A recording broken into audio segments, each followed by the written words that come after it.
on December 20th, 1924. That was the day that Adolf Hitler was released from Landsberg prison after serving 13 months for launching an attempted coup against the German government. So the New York Times writes an article about his release. This article is rich with historical irony.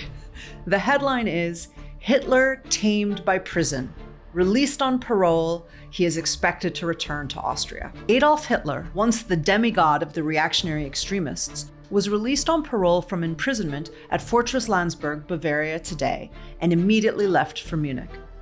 He looked a much sadder and wiser man today than last spring, when he, with Ludendorff and other radical extremists, appeared before a Munich court charged with conspiracy to overthrow the government. His behavior during imprisonment convinced the authorities that he was no longer to be feared. It is believed he will retire to private life and return to Austria, the country of his birth.